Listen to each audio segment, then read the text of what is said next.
Look at me, looking like a regular old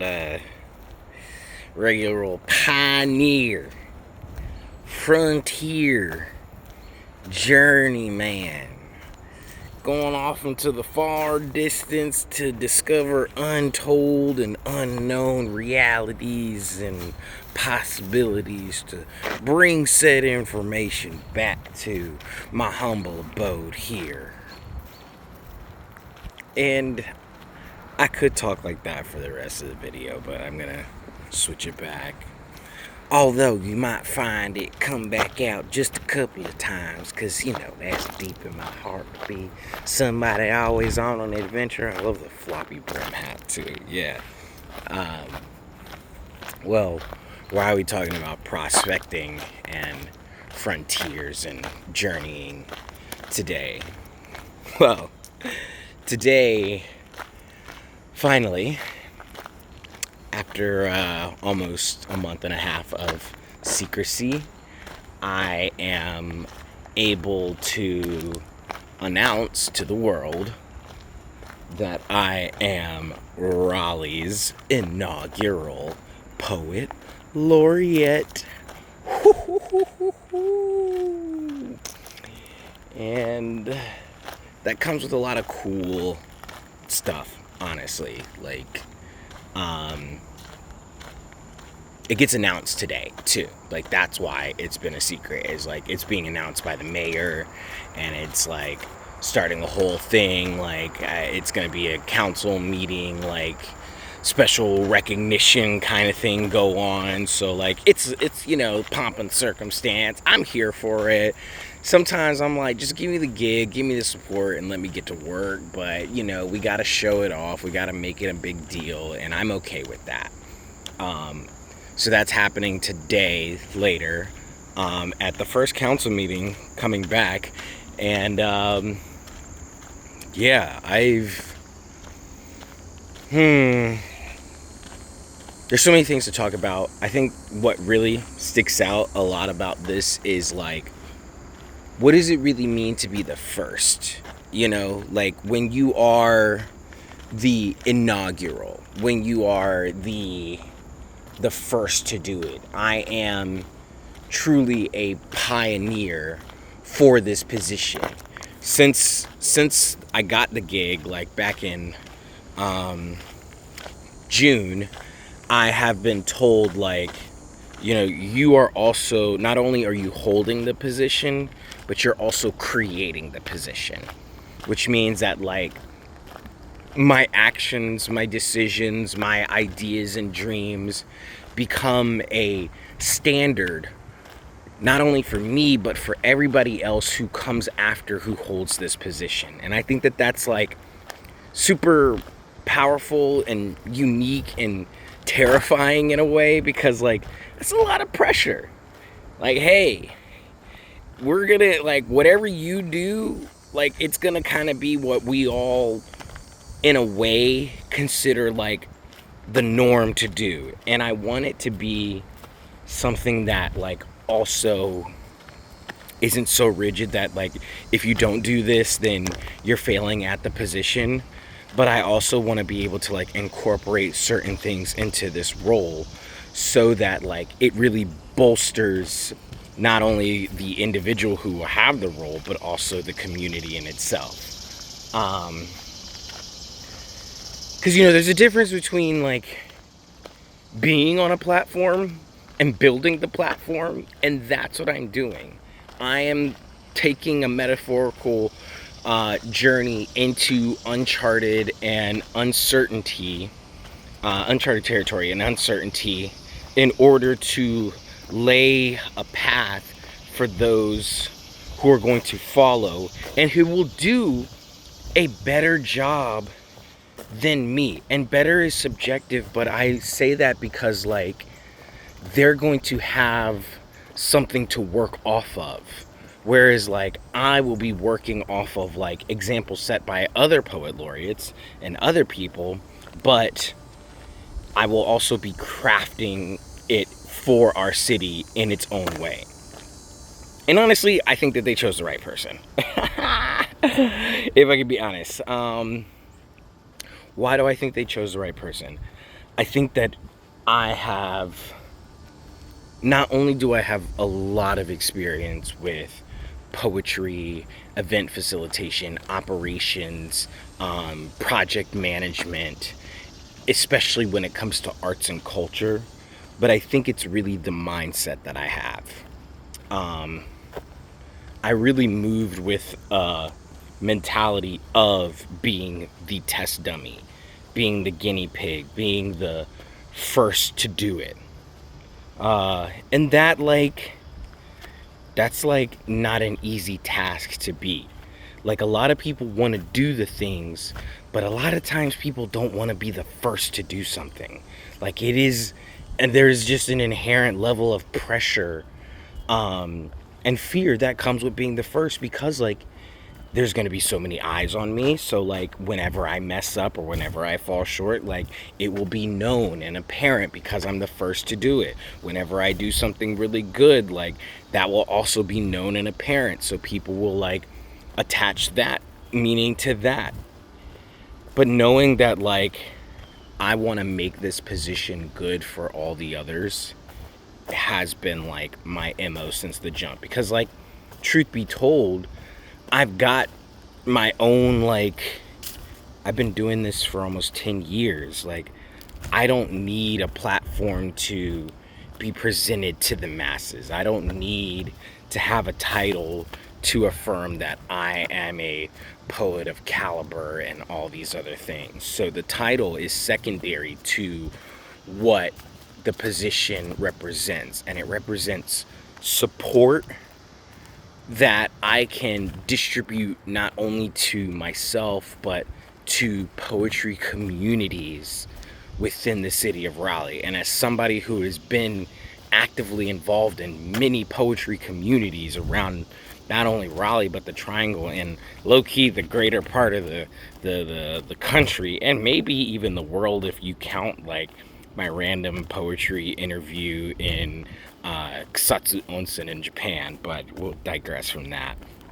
I have a pretty good understanding, I would say, and it's always understanding that can be adapted and learned even more from, but I think that I'm beginning with a great baseline, and it ties super well into my year-long musings in anthropology.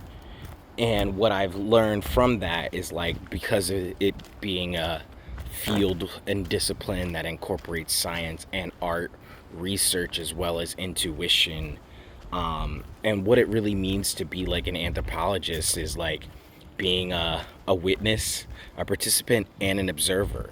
So like to be able to move with that energy, like, yes, do I believe that I have some programs and skills and activities that should absolutely be like added to the board? Sure. Also, stop for the mushrooms.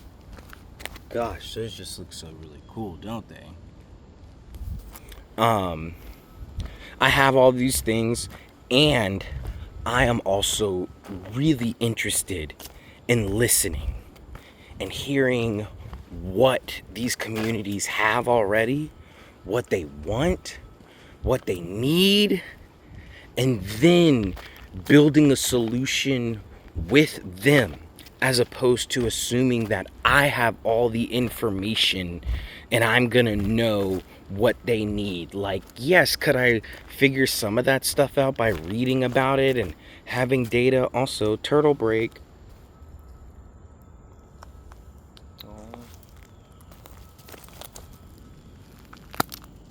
Hey, cutie.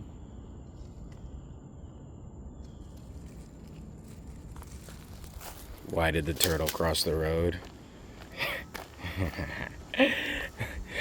For the same reason that everything else crosses the road. But I don't want to like assume, like, yes, I think I was saying is like, yeah, I could like look at statistics.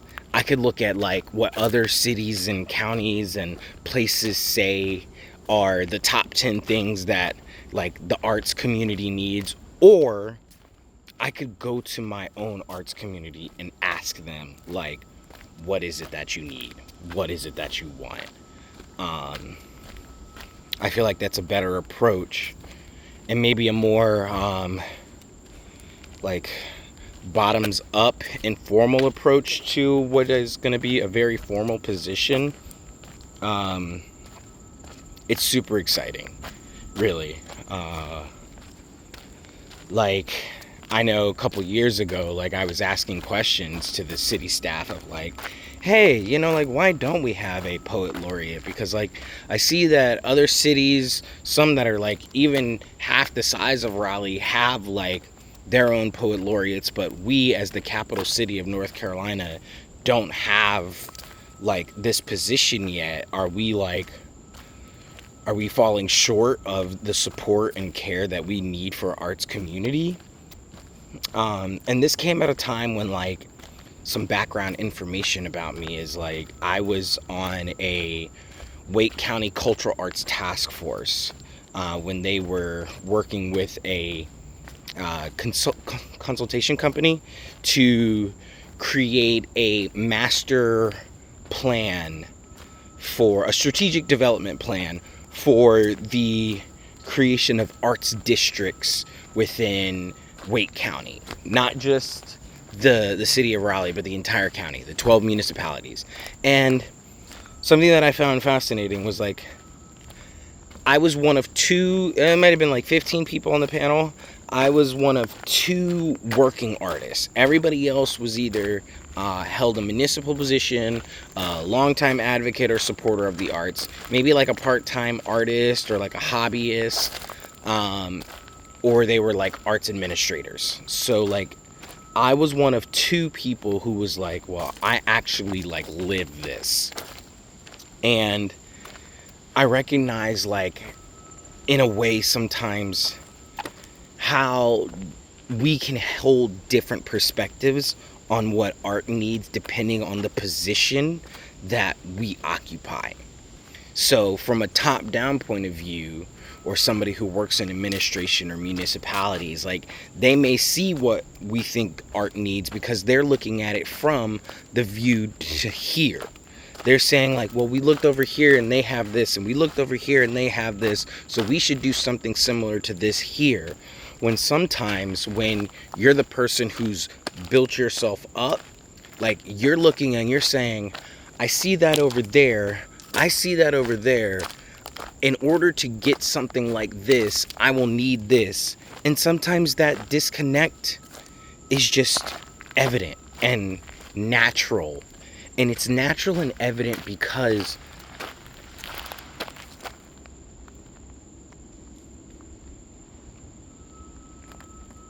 whoa.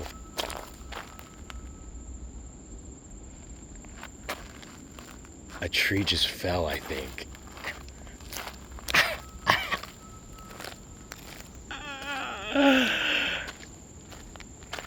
To answer the age-old question, if a tree falls,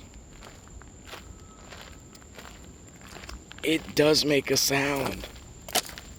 A really loud sound at that. Sounding like thunder, low-key. I don't even know where I was talking. I think I was... Oh, I remember. So... That disconnect is natural, and it occurs because there is often just a disconnect, and there's no blame for this. There's just a disconnect typically between like artists in the community, local artists as we would call them, and the arts like admin teams for like municipal organizations. And I can understand why. As somebody who's been working in this field for a long time, I can like begin to see where it happens, is because like informal art spaces are thriving based on their understandings of art and creativity and community. And they may not always match with what the arts admin teams are instructed and told what art is. They unfortunately have to fit a little bit more into like understandable boxes that they can begin to work with, especially when you think about grants and funding and money. Like, a lot of those are tied to like having a specific understanding of what is going to be supported, what is going to be produced from this. And a lot of informal art just doesn't have that approach initially. But I think it really stems from there being few opportunities for members of civic institutions to sit down and engage with artists. And this, I put a little bit more of the onus on to the civic leaders, and that oftentimes we as artists are asked to come to them, to constantly apply to their thing, to do this for them, to show up to their events, to put in our name for their thing. And that one-sided, one-directional relationship doesn't form like true cohesiveness and trust and reciprocity, especially when you make it so that it's like, oh, well, only 1 to 3 of you will be chosen for this, but we might have 100 people put our names out there. And then you're like, well, what's the point? Like, I don't think that I'm gonna get chosen out of all these 100 people, so I'm not gonna put in. So I think that like the whole standardization of art funding and grants needs work. And I also think that like there are certain myths within the art communities, the local arts communities, that we need to like reflect upon and eventually dispel. Like, you're not selling yourself out if you work with an institution. Now, granted, it depends on what institution you work with, but like, just because you work with a large body of people or an organization does not mean that you are sell out or your art is less authentic or you're gonna have to like totally censor yourself. Like, in reality, like, there's a fun challenge of being able to like respond to something with specificity and nuance that like can bolster and boost your crafting abilities. So I think that like there's work that needs to get done on both ends when it comes to like bridging that gap between civic and communal. And I really believe that this position that I am about to hold and create is one of those steps, especially when you think about it being like a position formed by the city that operates under the city's umbrella, but is held by a poet who has spent time, had his craft created, and has been held and supported by local arts. And I think that like that's going to be the key for poet laureates that come after. Like, yes, we can acknowledge that some people might be great poets. There are definitely better poets and writers than me out there who can use form and syntax and metaphors in ways that like I get my mind blown. But do they also have the same ability to like work within a community to make that happen for everybody? That's going to be the key. And I think that like, again, as I pioneer and blaze my trail to the beautiful horizon, it's so cool, it's so fun, it's so scary how all of a sudden like I'm able to make the dreams that I want for my communities to come true. The last thing I'll say is like I recognize that I didn't get to this place alone. I recognize that there were so many different people and companies and organizations and institutions that poured into me to get to this point. And as the first person to hold this position, I feel so honored and excited to finally be able to give back to them. So that is what I look forward to doing the most in my position, is giving back to the people who gave to me so we can keep this